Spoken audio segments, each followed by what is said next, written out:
Ahora no sé si... Ok, listo, gracias.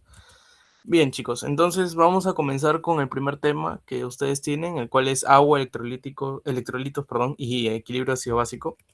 Entonces, comenzamos con agua.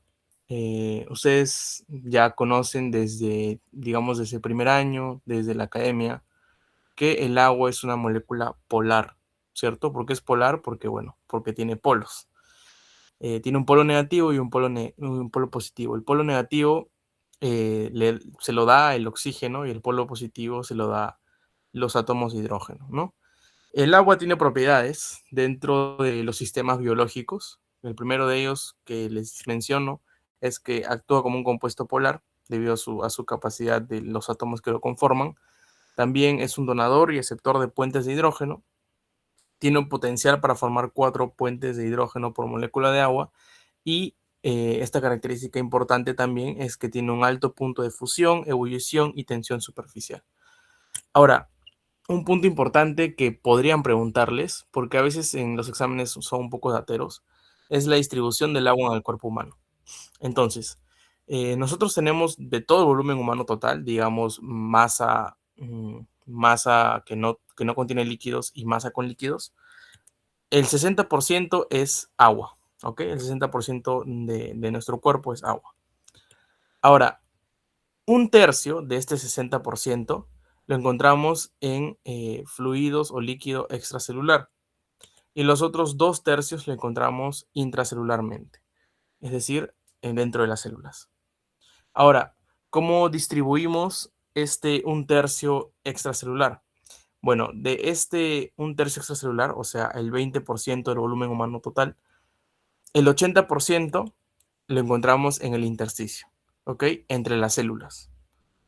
Y el otro 20% lo encontramos en el plasma, ¿ok? Es decir, en los vasos sanguíneos. Para que ustedes se hagan una idea, nosotros tenemos acá un conjunto de células. Estas células en su interior tienen agua, las cuales representan el 2 tercios de este 60% de agua en el cuerpo humano. Y el otro un tercio está de manera extracelular, o sea, fuera de estas células. El 80% de ese un tercio lo encontramos en el intersticio, o sea, entre las células, donde estoy pasando el puntero, por ejemplo. Y el otro 20% lo encontramos en el plasma, dentro de los vasos sanguíneos. ¿Ok? Puede ser un poco confuso ahora que lo estoy mencionando, un tercio de tal, el 80% del un tercio, pero con digamos, con estas barritas pueden entender estos porcentajes y esta distribución del agua en el cuerpo humano. Bien, ahora, el agua tiene una importancia, digamos, bueno, tiene mucha importancia en los sistemas biológicos, en el cuerpo humano, ya que actúa como un solvente universal. Es muy importante saber que esta molécula puede disociarse en cantidades pequeñas para formar iones hidrógeno y también iones hidroxilo. Ahora, la representación esquemática tradicional, o digamos la que ustedes deben conocer, es esta, de que dos moléculas de agua se divide en un ion hidróneo y en un ion hidroxilo. ¿Ok? ¿Cómo es que se forma este ion hidróneo y este ion hidroxilo? Bueno, nosotros tenemos estas dos moléculas de agua, ¿cierto? Este átomo de hidrógeno viaja hacia la otra molécula de agua y ustedes están viendo que esta primera molécula de agua se está cargando con 3 átomos de hidrógeno. Si ustedes hacen un recordaris de academia primer año, ustedes saben que, academia sobre todo, que el oxígeno tiene una carga -2 y el hidrógeno tiene una carga de +1, ¿cierto? En un estado neutral, acá por ejemplo, estas dos moléculas de agua tienen una carga neta de 0, ¿cierto? Pero ¿qué pasa si es que este hidrógeno pasa a la primera molécula de agua? Como el hidrógeno tiene una carga +1, le otorga una carga total neta de +1, por eso está cargado positivamente. Y la otra molécula de agua, como está perdiendo un hidrógeno, se está cargando netamente con una carga de -1. ¿Por qué? Porque el oxígeno tiene -2 y el hidrógeno +1, ¿cierto? Bien, ahora, esta representación de dos moléculas de agua me da un ion hidróneo y un ion hidroxilo, puede ser esquematizada de esta manera también. ¿Ok? Que una molécula de agua, ya no dos, sino solo una, puede disociarse en un protón y en un ion hidroxilo. ¿Ok? Bien, continuamos. Hablemos de pH.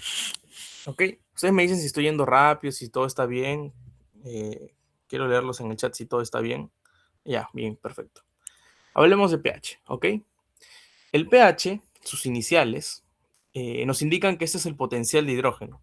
¿Y para qué se usa? Lo usamos en todas las soluciones para poder determinar el grado de acidez o de alcalinidad que tenga esta solución.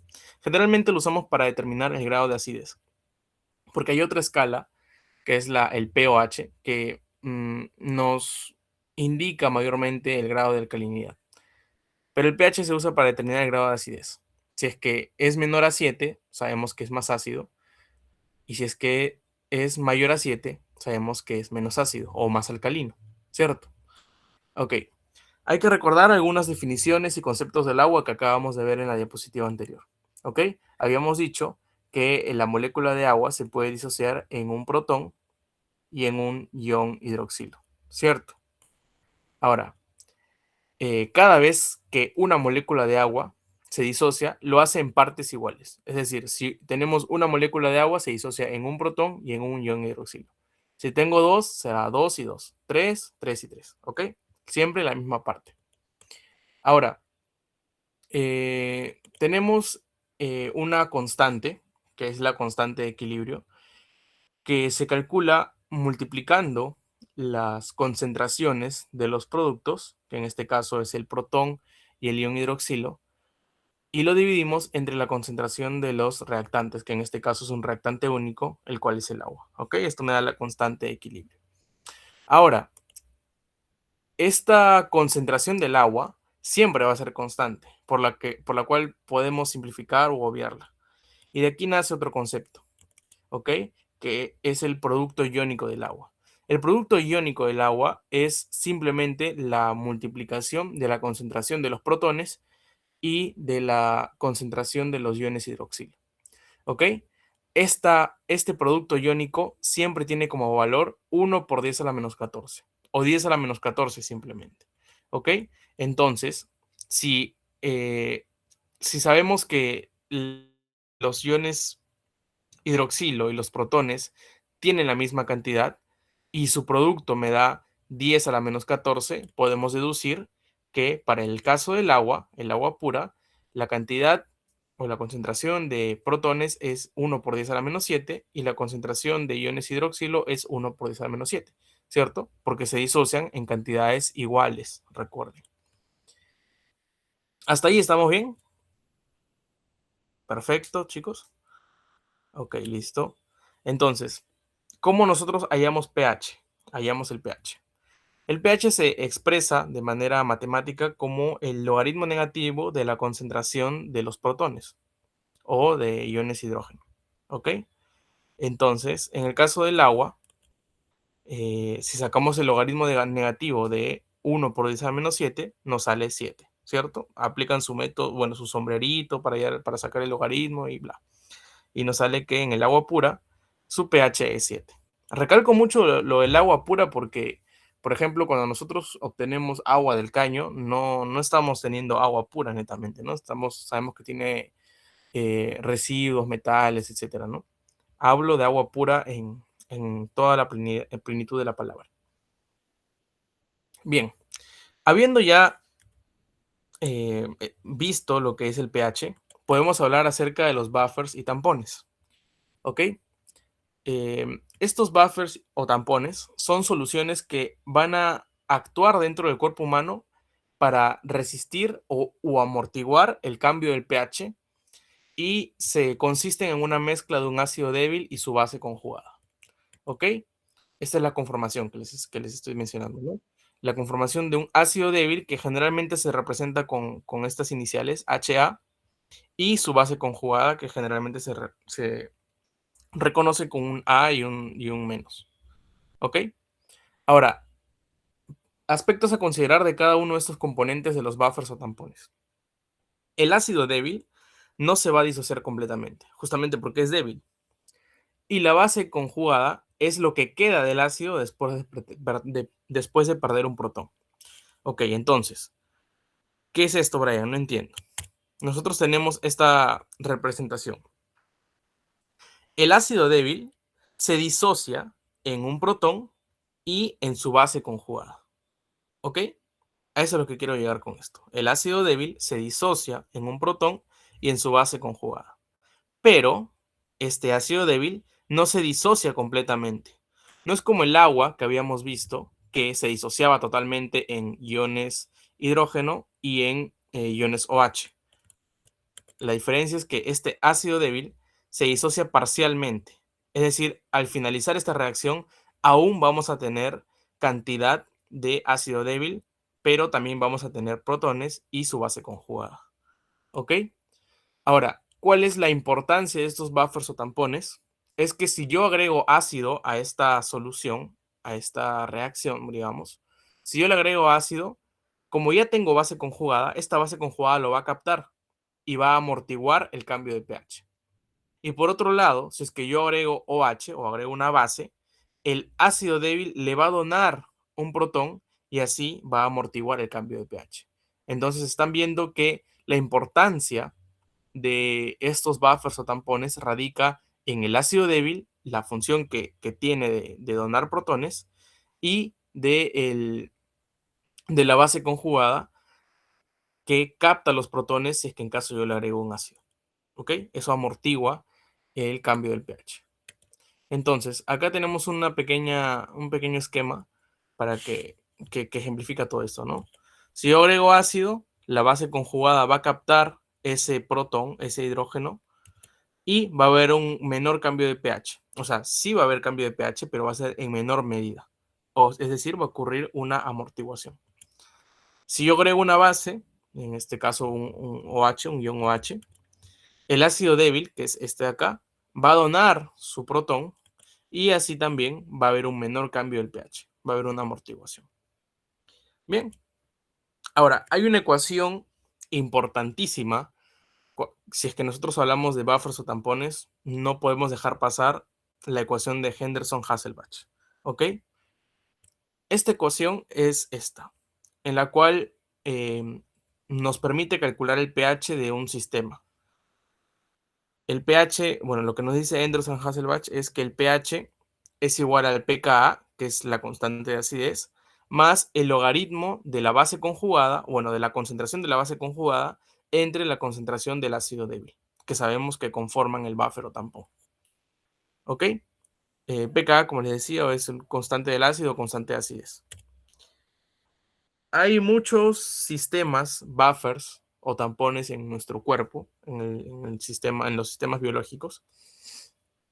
Tenemos, por ejemplo, el sistema buffer fosfato, pero uno de los más importantes y que yo creo que muy probablemente les van a preguntar en su examen es el sistema buffer bicarbonato. ¿Ok? La función de este es que, bueno, en primer lugar, actúa en el plasma sanguíneo y su función es poder amortiguar los cambios de pH en el plasma sanguíneo. ¿Cómo es que ejemplificamos o hacemos la representación de este sistema buffer bicarbonato? Recordemos la fórmula esencial de cómo es que se componen los buffers o tampones. Un ácido débil y su base conjugada, ¿no? El ácido débil se disocia en un protón y en base conjugada. Entonces, el sistema buffer bicarbonato actúa en esa medida, ¿no?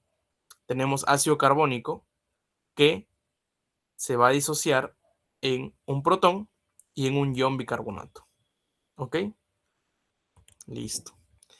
Ahora, ¿cómo ocurre la regulación en este plasma sanguíneo, ¿no? En el plasma de nuestro cuerpo a través del sistema buffer bicarbonato? Bueno, en primer lugar, el ácido carbónico se conforma o se crea a partir de la adición de dióxido de carbono y agua. Así formamos eh, ácido carbónico. Y bueno, el ácido carbónico se disocia posteriormente en un protón y en un ion bicarbonato, ¿no? Si queremos hacer la ecuación de corrido sería dióxido de carbono más agua me da ion hidrógeno más ion bicarbonato. ¿ok? Solamente que por el espacio también lo he colocado así de manera separada, pero espero que lo entiendan. Bien, entonces nosotros aplicamos nuestra ecuación de Henderson-Hasselbalch porque esta ecuación aplica para todos los sistemas buffers o tampones, ¿sí? En este caso, pH es igual al pKa más el logaritmo de la concentración de la base conjugada entre la concentración del ácido débil. Ahora, el pKa en este sistema es el 6.1. Este pKa generalmente se los van a dar, ¿ok? Son constantes que no es necesario que ustedes se lo aprendan porque son constantes que están escritas ya, ¿ok? Bueno, más el logaritmo de la concentración del ion bicarbonato, que en este caso es nuestra base conjugada porque se disoció a partir del ácido carbónico, entre 0,03 por la presión del CO2, ¿ok? Esta es la representación de lo que vendría a ser el ácido carbónico, ¿ok? Pero como sabemos que el ácido carbónico proviene del CO2 y a nosotros nos importa o nos es más fácil medir CO2, lo podemos representar así, ¿ok? Y si nosotros, digamos, despreciamos el pKa y nos ponemos o nos centramos en lo que nosotros podemos medir, podemos decir que el pH puede ser modificado por el bicarbonato y por la presión del CO2, ¿cierto? Porque lo demás es constante, el 6.1 es constante, el 0.03 es constante. Entonces, ¿qué cosa modifica el pH?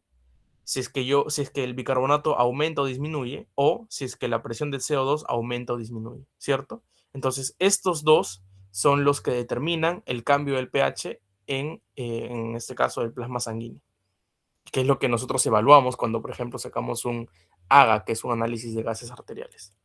¿Ok? Hasta acá se me ha comprendido para poder ver la alteración. Ok, ya, perfecto. Bien, entonces veamos la alteración del pH. Nosotros partimos de que el pH puede ser modificado tanto por el bicarbonato como por la presión del CO2. ¿Ok? Ahora, nosotros tenemos dos salidas. Si es que el pH disminuye o si es que el pH aumenta.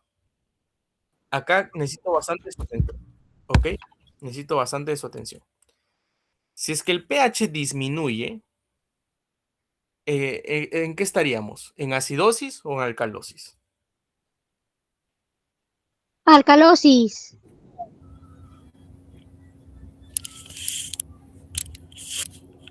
Si es que el pH disminuye, ¿alcalosis?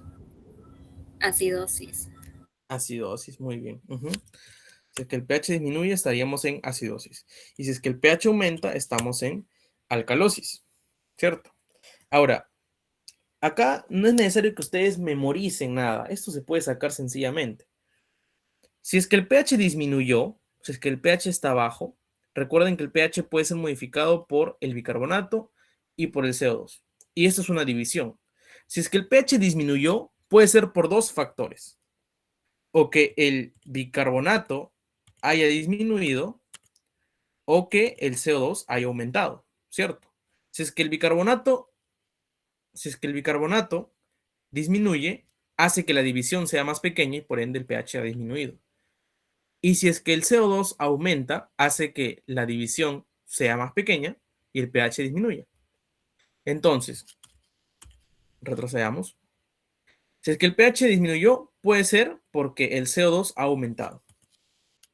Y si es que el CO2 ha aumentado, el CO2 se regula a través de los pulmones. Entonces estaríamos frente a una acidosis respiratoria. Y si es que el que ocasionó el cambio no es el CO2, sino el bicarbonato, es decir, el bicarbonato disminuido, estaríamos frente a una acidosis metabólica. Ok. Siguiendo esa misma lógica, nosotros podemos determinar su contraparte, ¿no? En el caso de la alcalosis. Si es que el pH ha aumentado, puede deberse a dos factores. O que el bicarbonato ha aumentado, lo que hace que la división sea más grande, que se ve como el pH aumentado, o que el denominador, que es el CO2, ha disminuido, lo que hace que la división también sea más grande y se determina como el pH aumentado. Entonces, acá tenemos esas dos salidas. Si el CO2 disminuye o si el bicarbonato aumenta.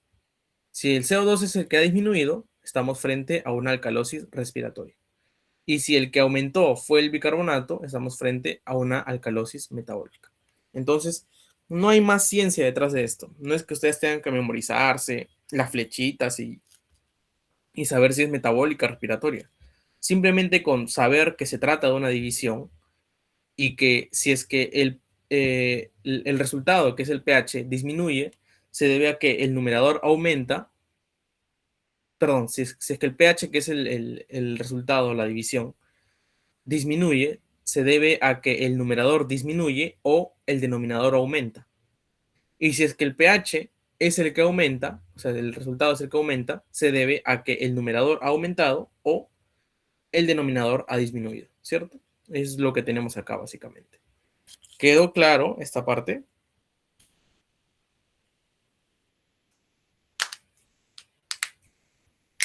Sí, me dicen. Ok, perfecto. Entonces podemos seguir. Ya hemos gastado 23 minutos acá, entonces vamos a correr un poco más.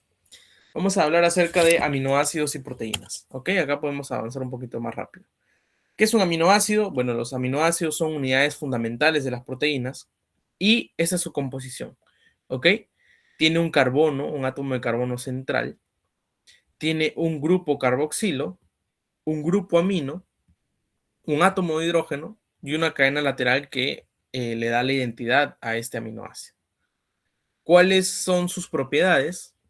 Bueno, que estos son solubles en agua, son insolubles en solventes orgánicos, pueden polimerizarse formando péptidos y proteínas, hacen como una cadenita, no reacción, sino forman como cadenitas, y eso nos da los péptidos y si son más grandes proteínas.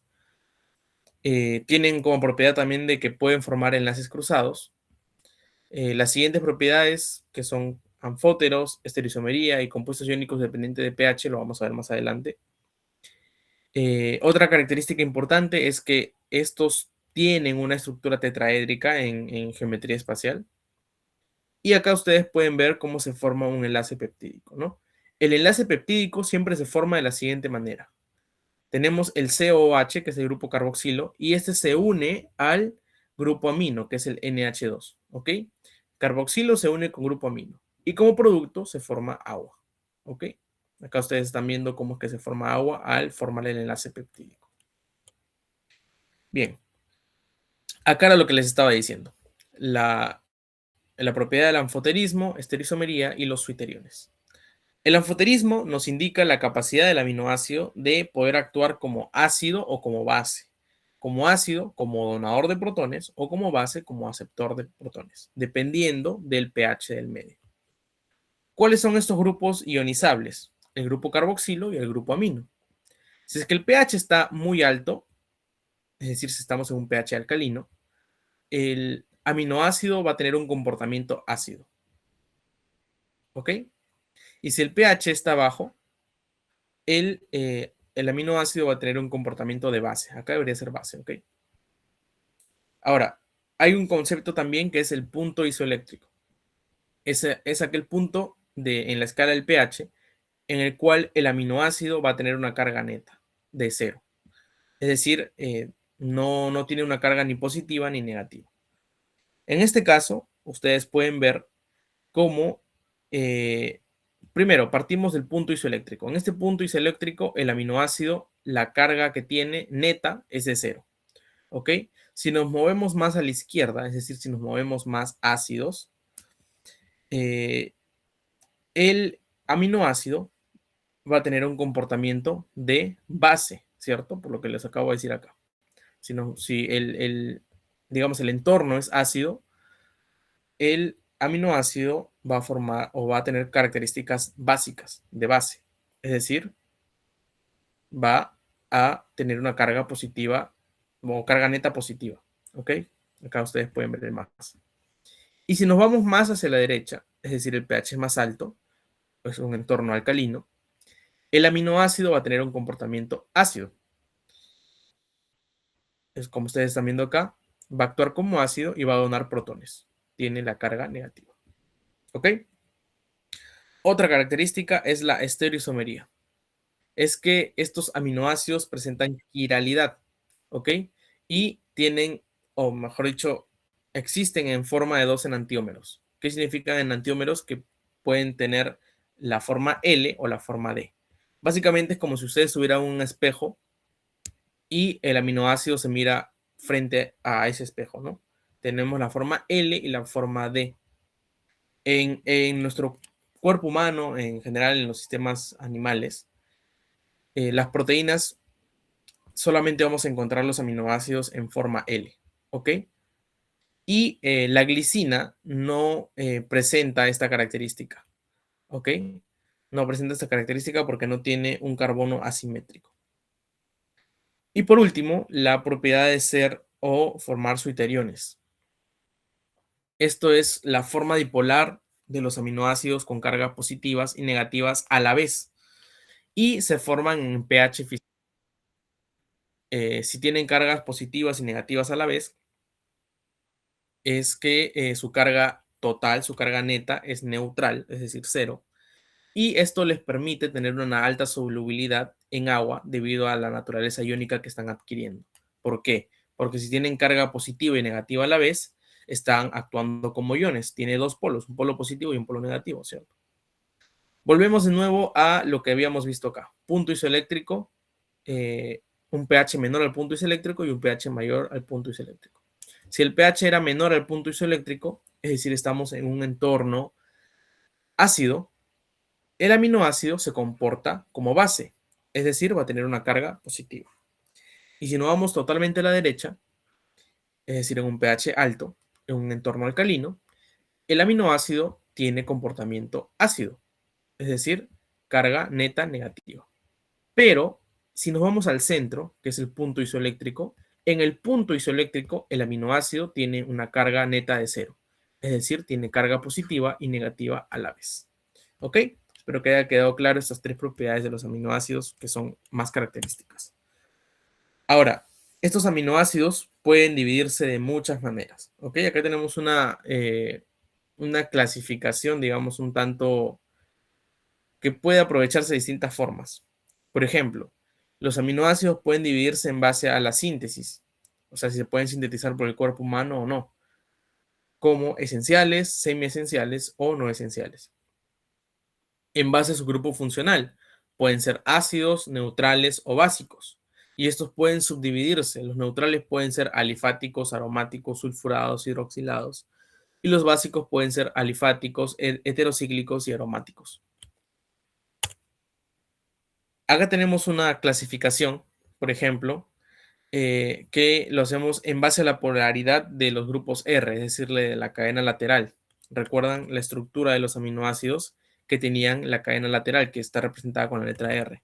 En base a esa R, podemos dividirlos en aminoácidos hidrófobos, es decir, que la cadena R, la cadena lateral, no es polar, o en aminoácidos hidrófilos, en el cual su cadena lateral R sí es polar, incluso tiene carga. También si es que esta cadena lateral presenta un anillo aromático o no. Si presenta un anillo aromático, son aminoácidos aromáticos, y si no la presentan, son aminoácidos alifáticos. ¿Ok?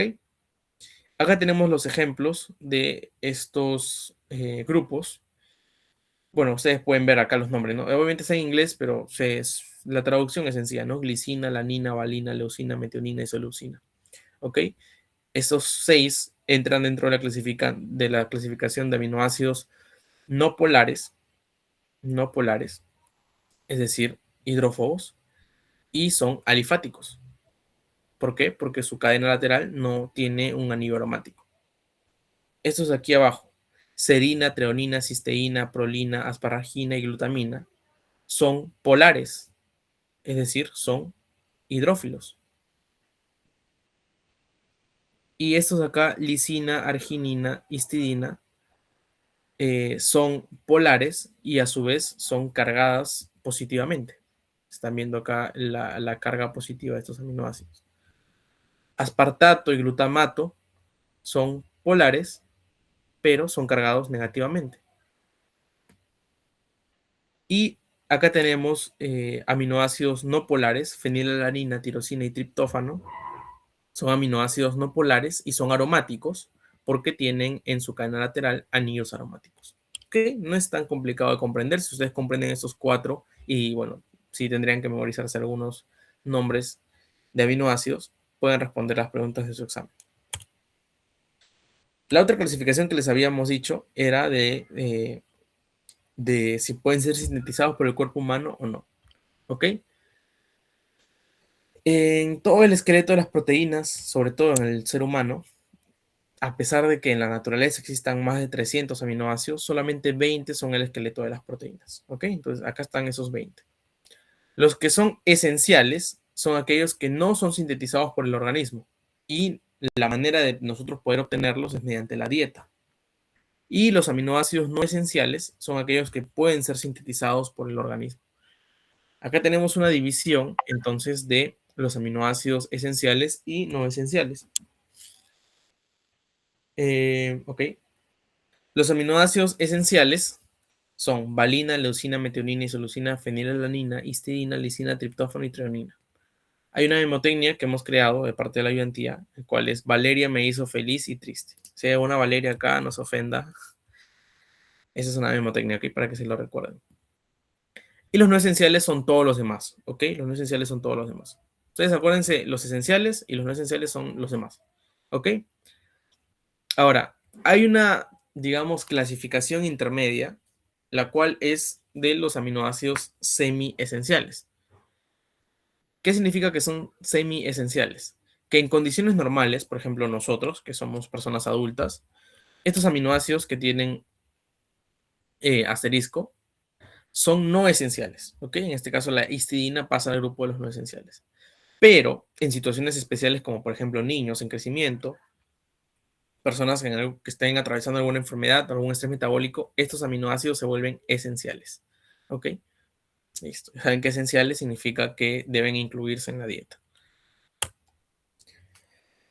Bien, hablemos ahora acerca del enlace peptídico, el cual se da entre la unión de un aminoácido y otro aminoácido. Les había adelantado previamente que el enlace peptídico se da mediante la unión del grupo carboxilo o el grupo C-terminal de un aminoácido con el grupo amino o el extremo N-terminal del segundo aminoácido, ¿no?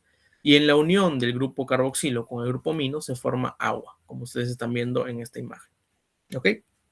Se forma el enlace peptídico y se libera agua.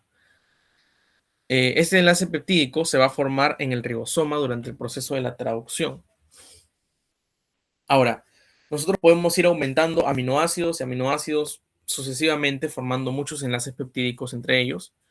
Y hay una clasificación en base a la cantidad de aminoácidos que estamos juntando en este enlace peptídico. Bueno, mediante enlaces peptídicos. Si yo junto menos de 10 aminoácidos, se puedo denominar a todo ese conjunto de aminoácidos como un oligopéptido.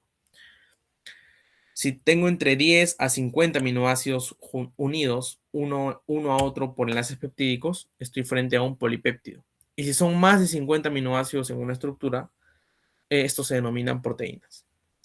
Ahora, estas estructuras peptídicas pueden ser primarias, secundarias, terciarias y cuaternarias. La diferencia está en esta tablita, así que si es que les preguntan, esto podrían memorizárselo. La estructura primaria, su organización es mediante una secuencia lineal y bueno, los enlaces principales que encontramos son los enlaces peptídicos. La estructura secundaria es mediante una alfa hélice y una beta lámina y los enlaces principales son los puentes de hidrógeno. La estructura terciaria se da mediante un plegamiento 3D completo y encontramos aquí enlaces covalentes y no covalentes. Y en la cuaternaria, su organización es mediante múltiples subunidades y acá principalmente encontramos interacciones no covalentes. ¿Ok? Acá tenemos una representación de cada una de estas estructuras peptídicas. Por ejemplo, la estructura primaria, que les había dicho que era una secuencia lineal de aminoácidos, es una forma inmadura, sí, pero es una forma determinante o que determina la estructura de las demás estructuras peptídicas, valga la redundancia. La estructura secundaria, les había dicho que era mediante una alfa hélice y una beta lámina. y se da por el plegamiento de la cadena polipeptídica estabilizada por puentes de hidrógeno. Recuerden, el enlace principal de la estructura secundaria son los puentes de hidrógeno. ¿Ok? Bien. La alfa hélice se da mediante un enrollamiento helicoidal, como ustedes están viendo acá, y la beta lámina o la meta beta se da mediante pliegues extendidos, como ustedes están viendo acá, en donde está el puntero. La estructura terciaria era por un plegamiento 3D completo y acá encontrábamos predominantemente los enlaces covalentes y no covalentes. Es una estructura tridimensional de una sola cadena polipeptídica. Está estabilizada por enlaces de hidrógeno, bueno, puentes de hidrógeno, interacciones hidrofóbicas, puentes de disulfúrico, interacciones iónicas. Y la estructura cuaternaria es la cual es una asociación de varias cadenas polipeptídicas para formar una proteína funcional. Bien, hasta acá espero que se haya comprendido estos dos primeros temas, estos dos grandes temas. Y vamos a pasar a enzimas. Hasta el momento son las 9:38. Creo que nos da para ir de corrido con enzimas y luego damos un pequeño break y continuamos con el banqueo. Ok, permítanme un momento sacar captura esto de acá. Un ratito, sí.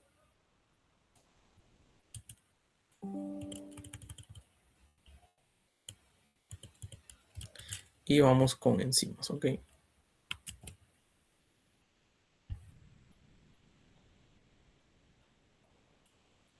Listo.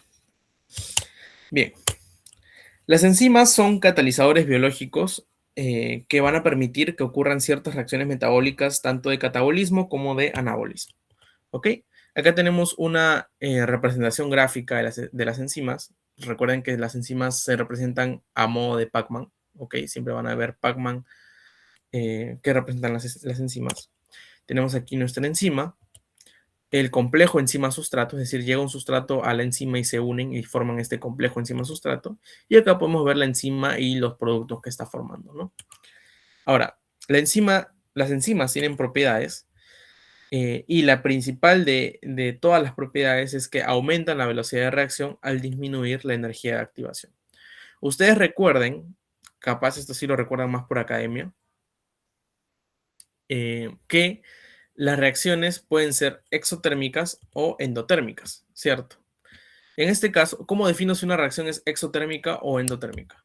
Viendo si la energía de los productos es mayor o menor que la energía de los reactantes. En este caso, veo que la energía de los productos es menor que la energía de los reactantes. Es decir, que en todo este proceso, la reacción ha perdido energía. Estoy frente a una reacción exotérmica o reacción espontánea.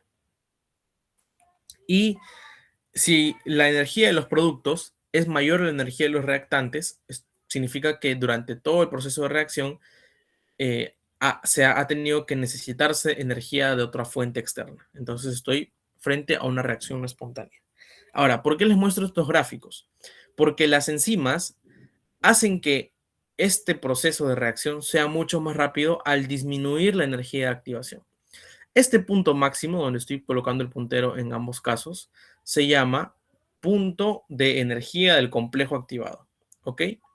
Es la energía del complejo activado. Y la energía que yo necesito para llegar al complejo activado, es decir, la energía desde acá, desde donde estoy iniciando hasta el complejo activado, se llama energía de activación. En el caso de la derecha sería desde acá hasta la cúspide, ¿no? Se llama energía de activación. Ahora, la energía de activación, las enzimas disminuyen esta energía de activación. Las enzimas disminuyen la energía de activación. Obviamente, la punta, la energía del complejo activado también disminuye. Y como disminuye, hace más fácil llegar a este complejo activado y por ende la velocidad de la reacción aumenta. Ese es el fundamento básico de las enzimas. ¿Ok? Otro punto importante es que las enzimas no se alteran ni se consumen durante la reacción. Siempre van a actuar sobre un sustrato, como estamos viendo. Son específicos para cada reacción, pero no necesariamente para un solo sustrato. Y están sujetos a mecanismos de regulación, como lo vamos a ver más adelante. ¿Ok? Bien. Vamos a hablar acerca de la estructura de las enzimas. ¿Ok? Veamos primero sus componentes. Tenemos la enzima per se, que se denomina también como apoenzima. ¿Ok? La enzima solita se denomina como apoenzima. Esta enzima puede tener a su vez algún tipo de modulador, como por ejemplo puede ser un cofactor. ¿Ok? Un cofactor que no se une en el sitio activo, sino se une fuera. El conjunto de apoenzima más cofactor me da holoenzima. ¿Ok? Holoenzima es todo, todo. Si me dicen solo la enzima, netamente solo el Pacman, es apoenzima. Ahora, el cofactor puede ser de dos formas. Puede ser una coenzima o puede ser un grupo prostético. ¿Ok? Las coenzimas se unen a las apoenzimas mediante enlaces no covalentes. Acá tenemos, por ejemplo, la coenzima A, las vitaminas, etc. Y los grupos prostéticos se unen mediante enlace covalente. Y generalmente son minerales, como por ejemplo el hierro, el cobre, el potasio. ¿Ok? Ahora, puntos importantes dentro de la apoenzima. Tenemos el sitio activo, que es la boca del Pacman, donde estoy señalando el puntero, y es el lugar donde se va a unir el sustrato. ¿Ok? Y el sitio alostérico, que es donde se va a unir un modulador que va a generar un cambio conformacional en la enzima. Tenemos acá este ejemplo. La representación de esta cosa celeste es la enzima y tiene su sitio activo, ¿ok? Y su sitio alostérico. En el sitio activo se va a unir el sustrato, ¿cierto? En este caso tenemos una representación de una enzima activa que no está siendo modificada por nada en el sitio alostérico, ¿ok? Llega al sustrato, al sitio activo y forma los productos, ¿ok? Pero digamos este caso en el cual tenemos un inhibidor alostérico. Si este inhibidor alostérico se une al sitio alostérico e inactiva la enzima, así llegue sustrato, esta enzima no va a formar nada, ¿ok? Ha inactivado esta enzima. Bien. Ahora, antes de pasar a los temas importantes o los puntos importantes de la enzima, veamos su clasificación. Esta clasificación se da mediante seis subtipos, digamos, ¿ok? Y es una clasificación internacional, ¿ok? Si me dicen tipo 1, entonces, bueno, enzimas tipo 1 son las oxidorreductasas. Si me dicen tipo 2 son las transferasas. Si me dicen tipo 3 son las hidrolasas. Si me dicen tipo 4 son liasas. Si me dicen tipo 5 isomerasas. Y si me dicen tipo 6 son ligasas. ¿Ok? Ahora, las oxidorreductasas son aquellas que catalizan reacciones de oxidación, reducción o reacciones redox usando el NADH. Tenemos acá, por ejemplo, una reacción en la cual metabolizamos el alcohol o etanol y lo convertimos en acetaldehído. Y ustedes están viendo que necesito de NAD para poder formar NADH. ¿Ok? Esta reacción está catabolizada por una oxidorreductasa. El siguiente tipo de enzimas son las transferasas, las cuales catalizan la transferencia de grupos funcionales de una molécula a otra. ¿Ok? En este caso, por ejemplo, tenemos glucosa y glucosa 6-fosfato. La diferencia entre estos dos es que la glucosa 6-fosfato tiene un grupo fosfato. En este caso, ha obtenido ese grupo fosfato a partir del ATP. ¿Ok? Estamos viendo acá. A partir del ATP es que ha obtenido ese grupo fosfato. Y la enzima que ha catabolizado esto, uy, disculpen. La enzima que ha catabolizado esto se llama transferasa. ¿Ok? El siguiente tipo de enzimas son las hidrolasas que catalizan la escisión hidrolítica. ¿Qué quiere decir escisión hidrolítica? Escisión es rompimiento e hidrolítica es mediante agua. Entonces, cataliza un rompimiento de enlaces usando agua. Tenemos, por ejemplo, un polipéptido en el cual yo me quiero deshacer de esta porción que está sombreada de fucsia, de rosado. Para romperlo necesito agua. Y al usar agua rompo el enlace y tengo el péptido más corto y la parte que quería liberar, ¿no? La parte fucsia que quería liberar. Esto ha sido catabolizado por una hidrolasa porque está usando agua.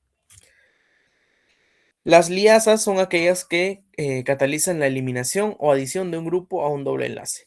En este caso, por ejemplo, tenemos piruvato y lo quiero convertir a acetaldehído. Tenemos que el piruvato tiene su extremo carboxilo, pues tenemos C terminal, y lo estoy uniendo con un ion hidrógeno. ¿Ok?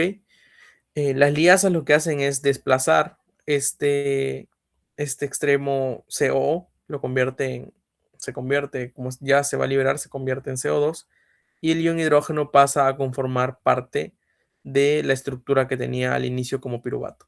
Si se fue el COO y me queda el hidrógeno, estoy formando acetaldehído. Las isomerasas son las que catalizan el reordenamiento intramolecular. Por ejemplo, acá tenemos malato y fumarato. Y la diferencia entre estas es que si bien es cierto, comparten la misma cantidad de carbonos, hidrógenos y oxígeno, la diferencia es que en el espacio están distribuidas de manera diferente. El malato tiene el hidrógeno en la parte de abajo y el fumarato lo tiene en la parte de arriba. Entonces las isomerasas lo que hacen es eso, cambiar de posición sin aumentar o disminuir la cantidad de átomos de cada elemento que conforma el compuesto.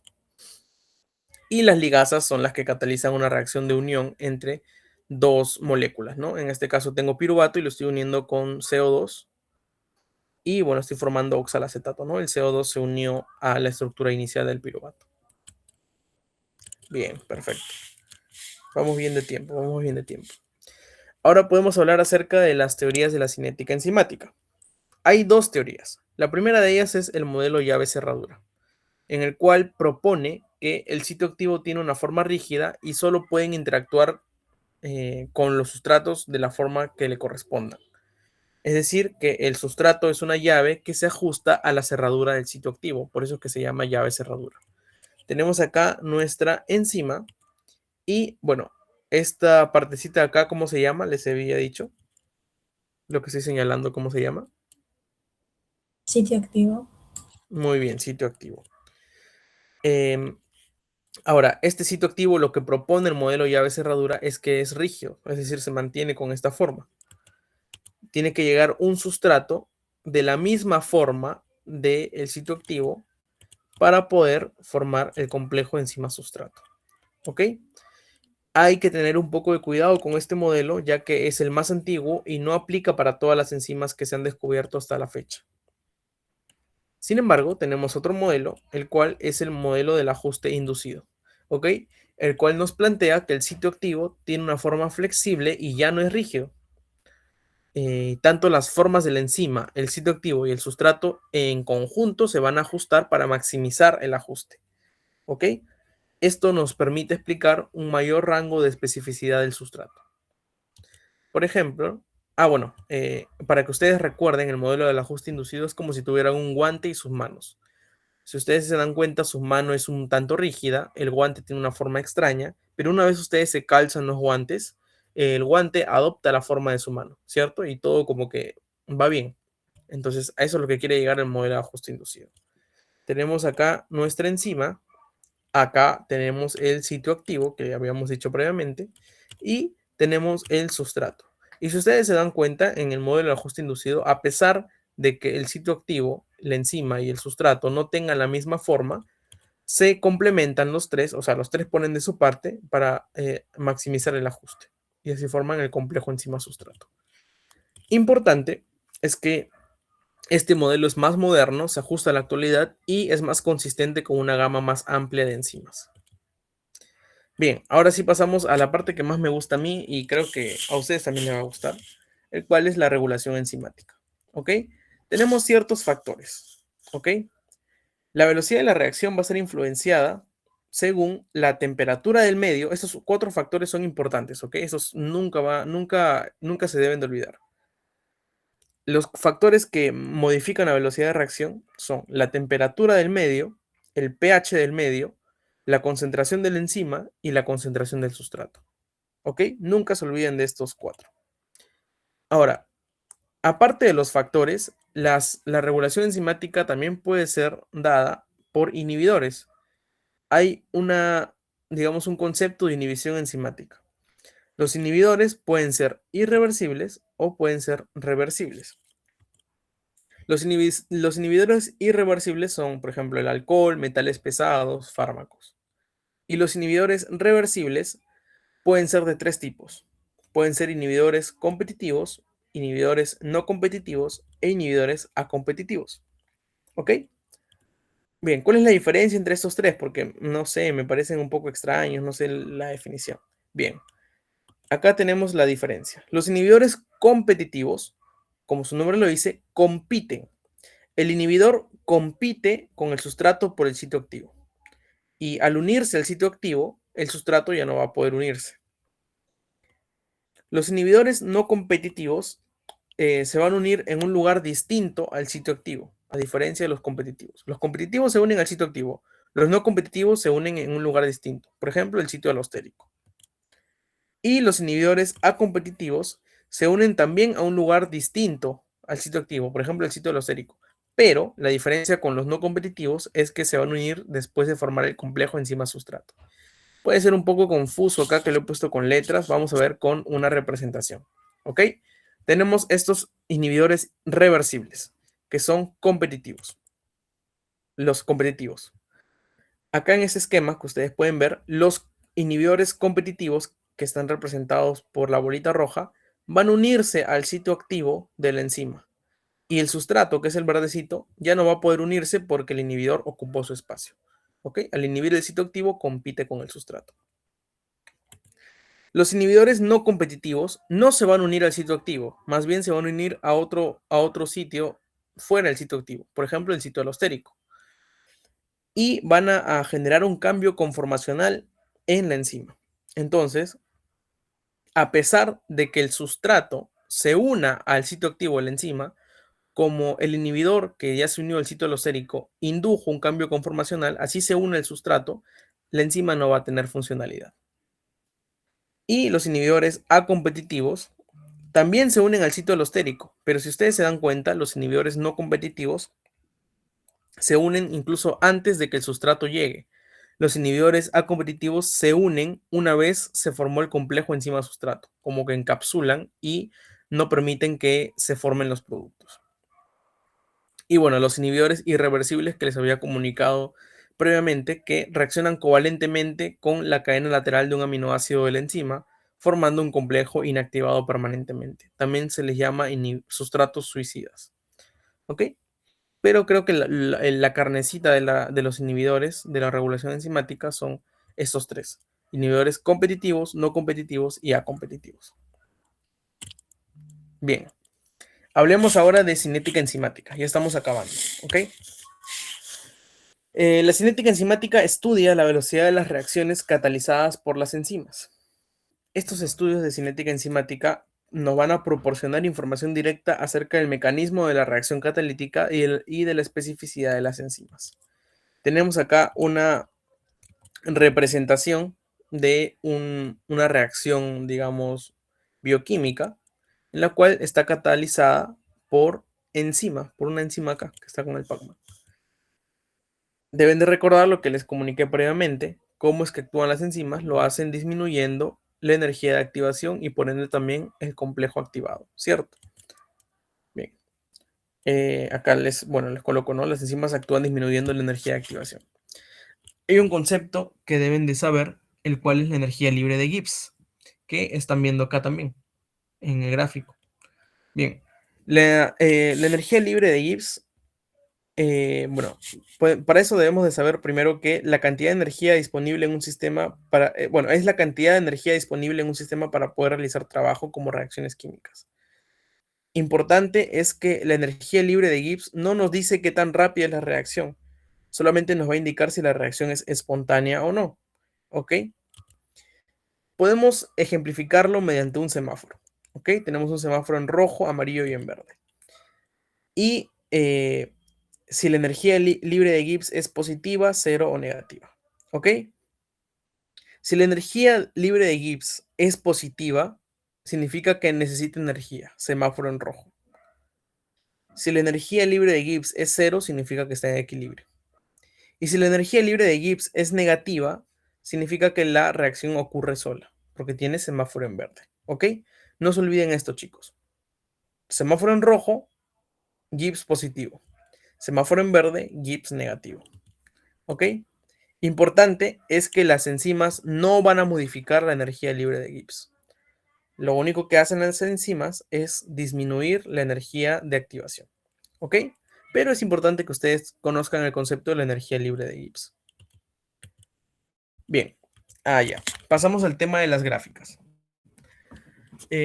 Tenemos múltiples gráficas en el tema de enzimas.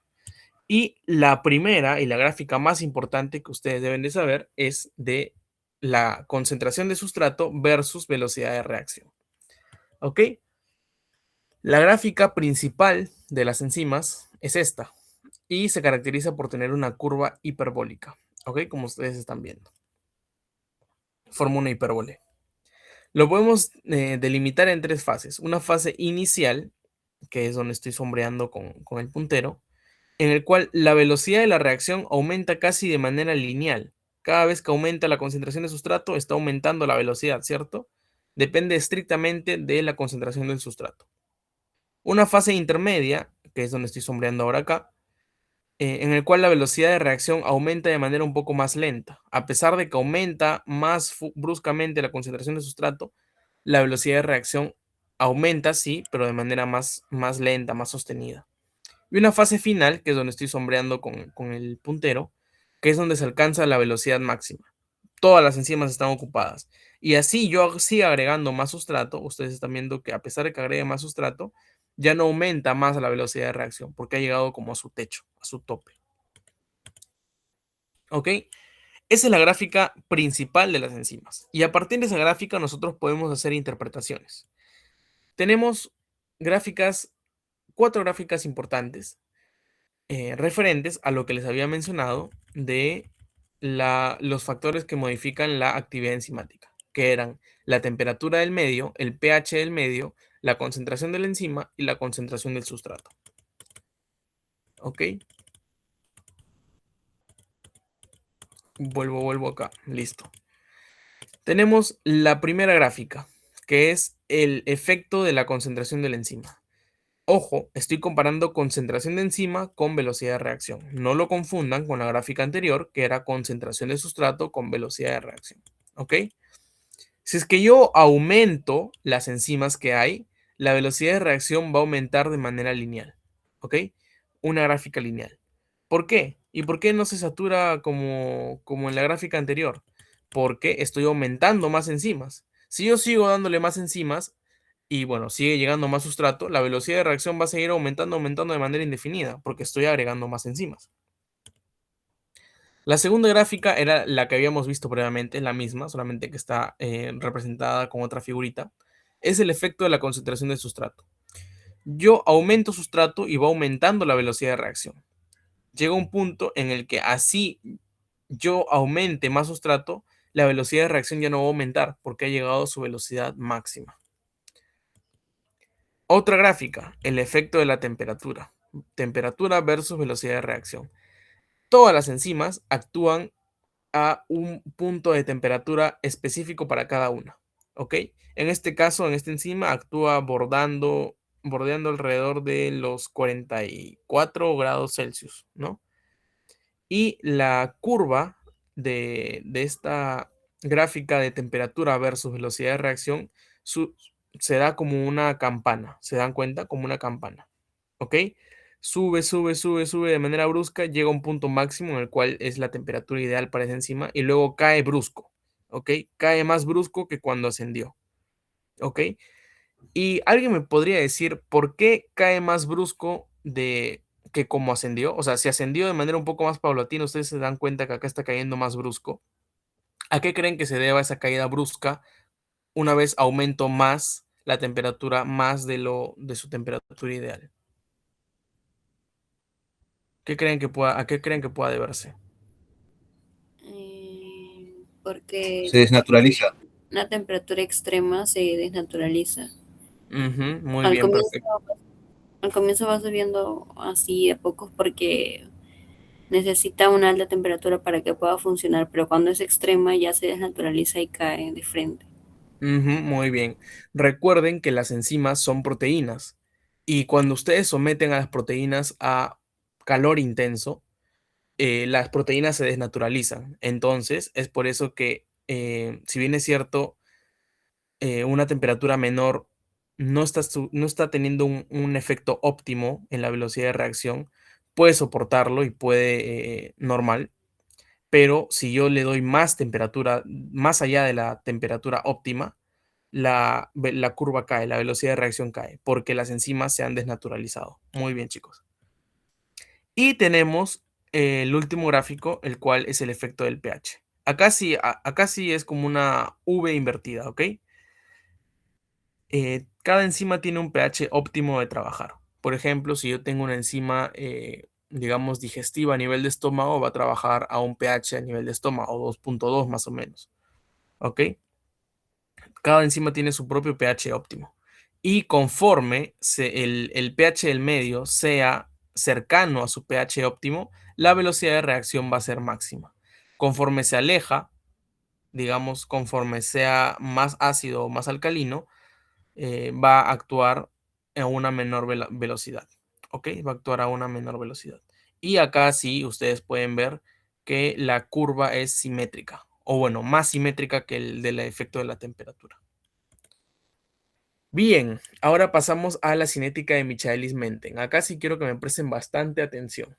¿Ok? La cinética de Michaelis-Menten va a modelar la velocidad de reacción enzimática en función de la concentración de sustrato. Nos va a describir cómo la velocidad de la reacción aumenta hasta saturarse. ¿Ok? Y tenemos acá la ecuación de Michaelis-Menten. Importante, acá de nuevo estoy mostrando la gráfica de concentración de sustrato versus velocidad de reacción. ¿Ok?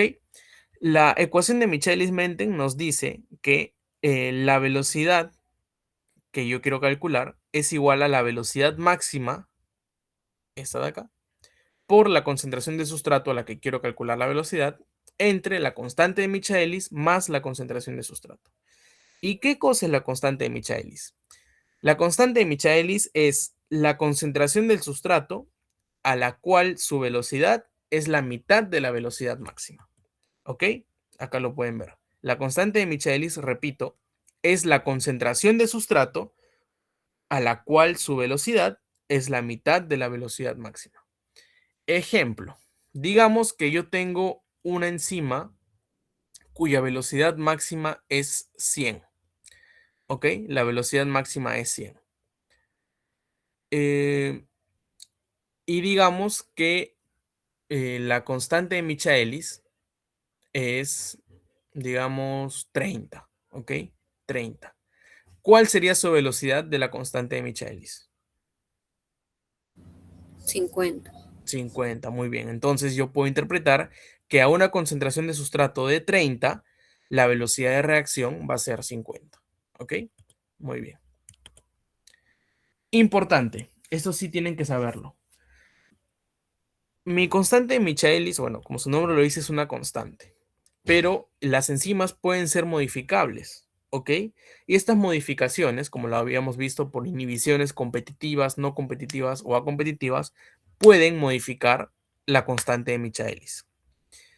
La pueden hacer más alta en dirección al puntero, como estoy, o más baja en dirección al puntero, más cercana al cero. ¿Qué significa que mi constante de Michaelis sea baja? Significa que tengo una alta afinidad, es decir, que la enzima se va a saturar más rápido. ¿Ok? ¿Por qué?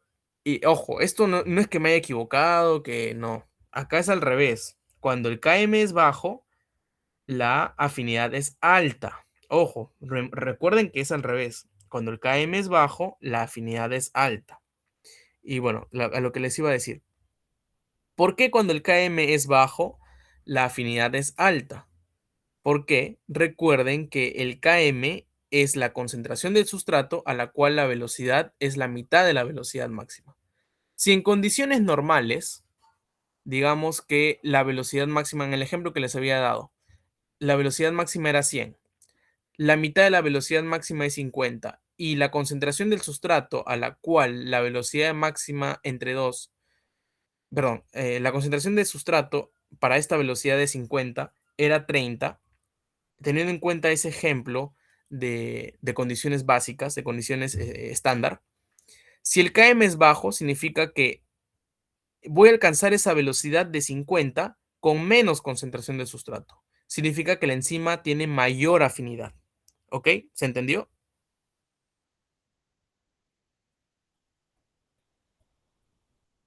O repito. Repetición, por Ya, a ver. A ver, sí, creo que puede ser un poco confuso cuando lo escuchan por primera vez. Volvamos al ejemplo. Voy a usar el lápiz, ¿ok? Lastimosamente no tengo ahorita una tableta para escribir. Pero digamos que la velocidad máxima es 100, ¿ok? Habíamos dicho que nuestra constante de Michaelis era 30. ¿Qué significa esto?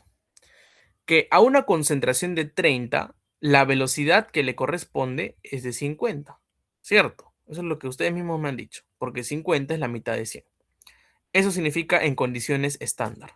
Pero ¿qué pasa si mi Km es bajo? Digamos que la enzima ha sido modificada por algún modificante externo. La enzima se ha modificado.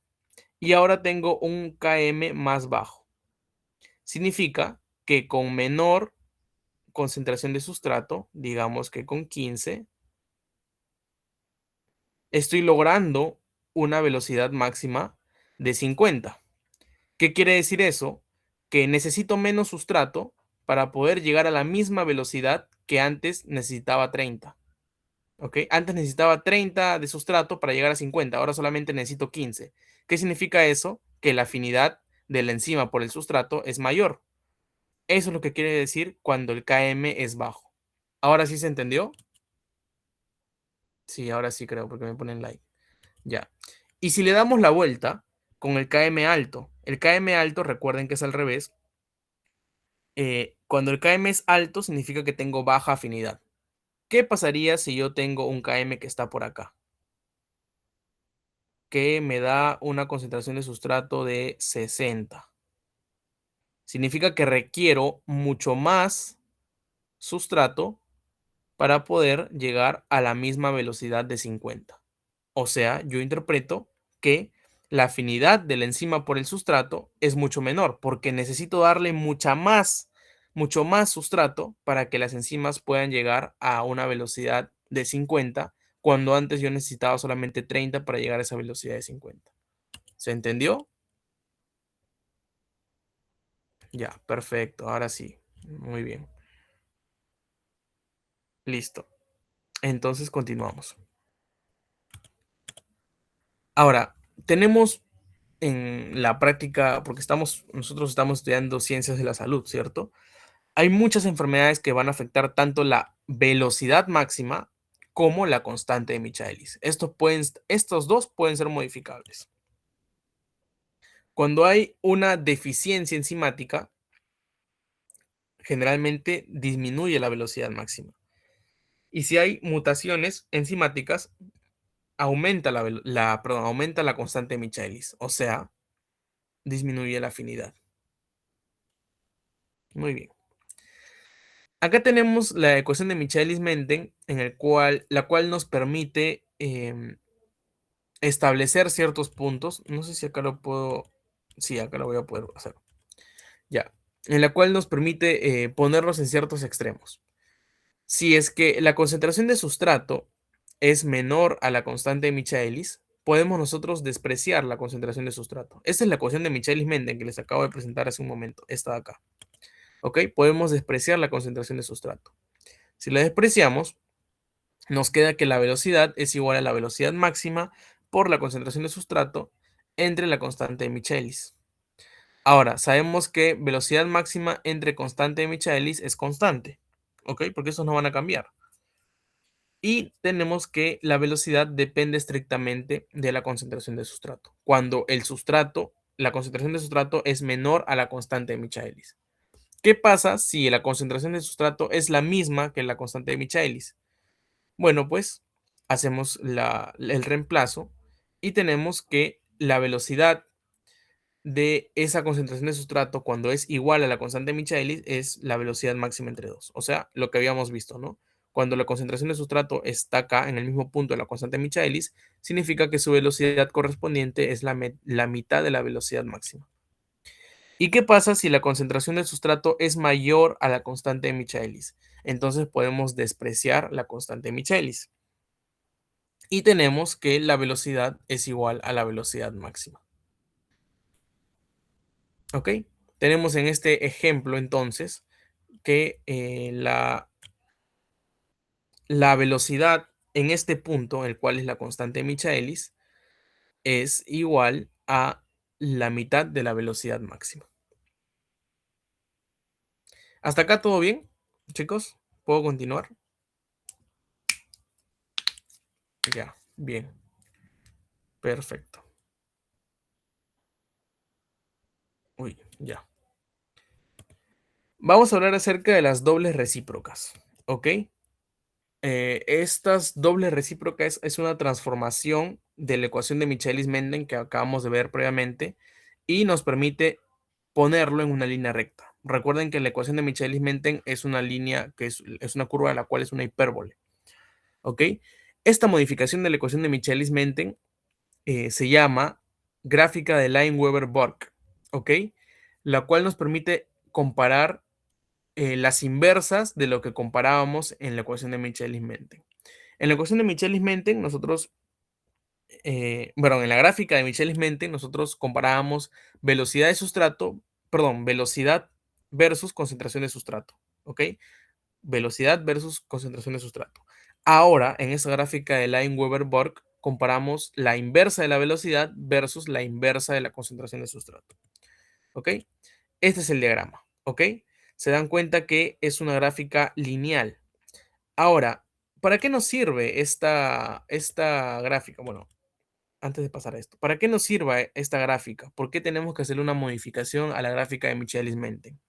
Porque los puntos donde corta con el eje Y y donde corta con el eje X nos dan de manera exacta la velocidad máxima y la constante de Michaelis. Además, podemos obtener la pendiente tan solo dividiendo entre la constante de Michaelis entre la velocidad máxima. ¿Ok? Esto es por eso la importancia del diagrama de Lineweaver-Bork. La ecuación para este caso de Lineweaver-Bork es esta. No es necesario que ustedes aprendan esta ecuación, no es relevante, no les van a tomar, solamente lo estoy poniendo para que ustedes vean que este diagrama de Lineweaver-Bork tiene esta representación porque se asemeja a la ecuación de la recta, ¿cierto? Y vendría a ser 1 entre la velocidad, m, que es la pendiente, es km entre la velocidad máxima, x es 1 entre la concentración de sustrato y b es 1 entre la velocidad máxima. Es por eso esta adaptación, para hacer una recta, una gráfica de la recta simple nada más. Y bueno, como les había dicho previamente, esa gráfica se usa para calcular con mayor precisión tanto la velocidad máxima como la constante de Michaelis, que son los puntos de corte tanto en el eje Y con el eje, tanto como con el eje X, respectivamente. Bien, ahora vamos a ver una gráfica de enzimas alostéricas. Chicos, antes de continuar, me permiten unos 5 minutos de paso que ustedes también pueden descansar. Voy a traer un poco de agua y voy a traer el cargador de mi laptop porque si no se va a morir y me va a dejar en media exposición. ¿Ok? 5 minutos, ahorita regreso, ¿ok?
Bien, chicos, continuamos. Ya, les estaba diciendo que, bueno, una vez habíamos visto las dobles recíprocas, que era una modificación de la gráfica de Michaelis-Menten hacia una gráfica lineal que se llama diagrama de Lineweaver-Borg, que nos permite calcular con mayor precisión tanto la velocidad máxima como la constante de Michaelis.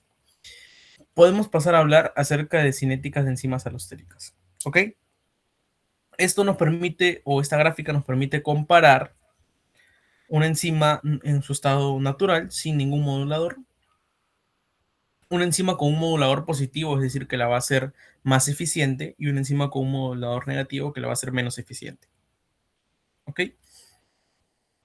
Estos moduladores positivos también se les llaman activadores alostéricos, y a estos moduladores negativos se les llaman inhibidores alostéricos.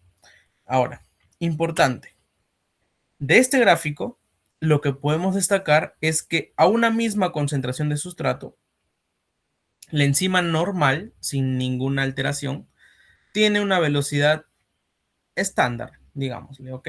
Una velocidad 2. Pero si yo le agrego un activador alostérico, la hace mucho más eficiente. A la misma concentración de sustrato, esta enzima va a tener una velocidad mucho mayor, ¿ok?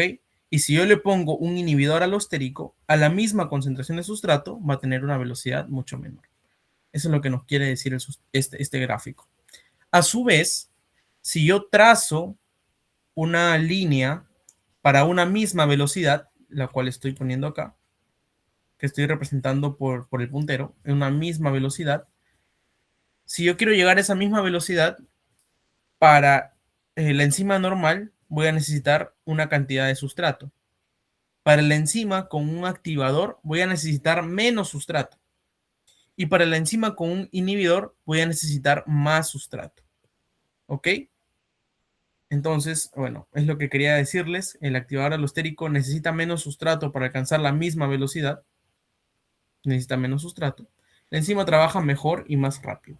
Y en el caso del inhibidor alostérico voy a necesitar más sustrato, pues, ¿no? Y bueno, la enzima funciona peor. Bien, pasamos, creo que esta es la última diapositiva. Ahora sí, tenemos el diagrama de Lineweaver-Borg. Y este diagrama es muy importante porque aparte de poder darnos con exactitud la velocidad máxima y la constante de Michaelis, nos permite identificar las variaciones que hay cuando tenemos inhibidores. ¿Ok? La gráfica verde, que es la enzima normal sin ningún inhibidor. ¿Ok? Tiene su velocidad máxima, su constante de Michaelis. Tengo una gráfica con un inhibidor no competitivo, una gráfica con un inhibidor competitivo y una gráfica con una inhibición acompetitiva. Ahora, para eso debemos de recordar lo que habíamos visto previamente. Y acá quiero que ustedes razonen, no tanto que memoricen, sino que razonen. La memorización va a llegar una vez ustedes sepan razonar. En un inhibidor competitivo, ¿qué es lo que teníamos? Teníamos que el inhibidor compite por el sitio activo con el sustrato. Entonces, la enzima va a tener menos afinidad por el sustrato porque ya se unió el inhibidor. Y si tiene menos afinidad, significa que la constante de Michaelis aumenta. ¿Recuerdan lo que habíamos visto que era al revés? Cuando tengo constante de Michaelis alto, significa que la afinidad es menor. Y si tengo constante de Michaelis bajo, significa que la afinidad es mayor.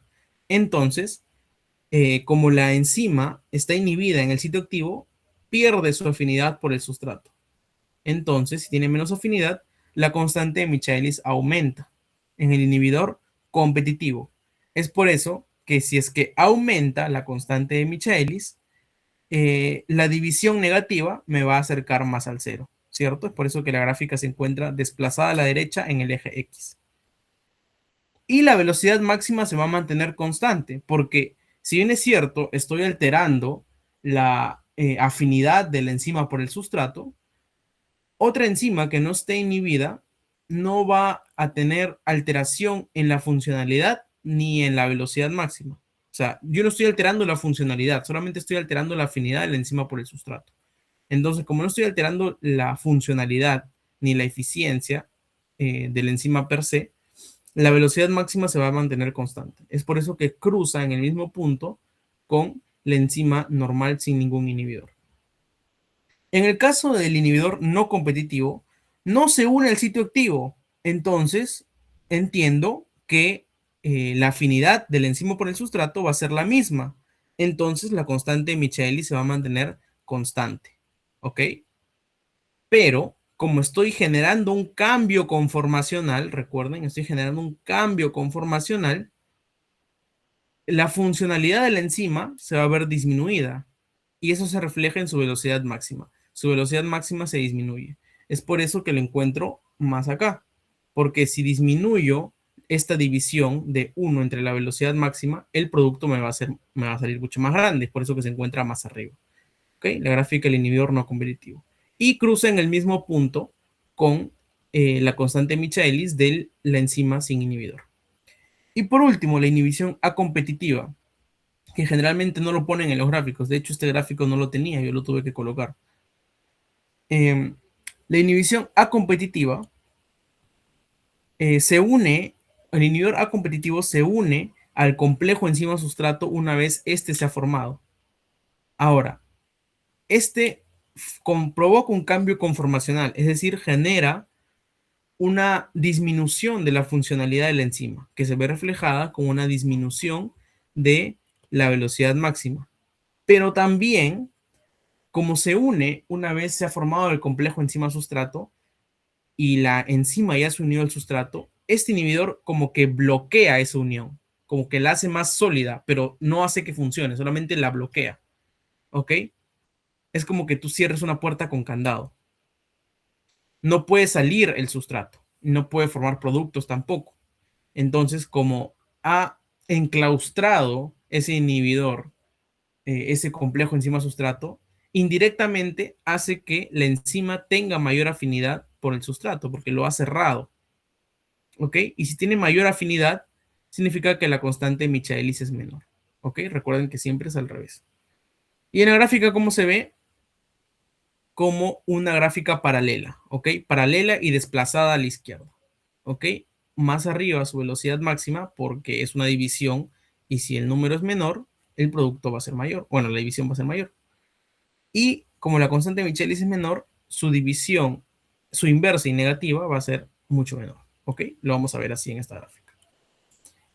Estos ejemplos de inhibidores se pueden representar en la constante, en la gráfica de Michaelis-Menten, ¿cierto?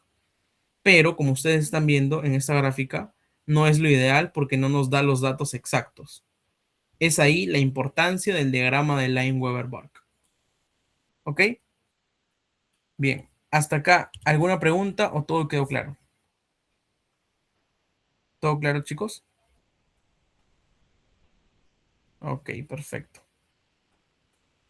Bien, entonces con eso estamos concluyendo el repaso teórico de, su primer capítulo de, de proteínas. Y vamos a pasar rapidito al banqueo, ¿ok? Denme un segundo para compartir pantalla. Un segundo, un segundo, un segundo.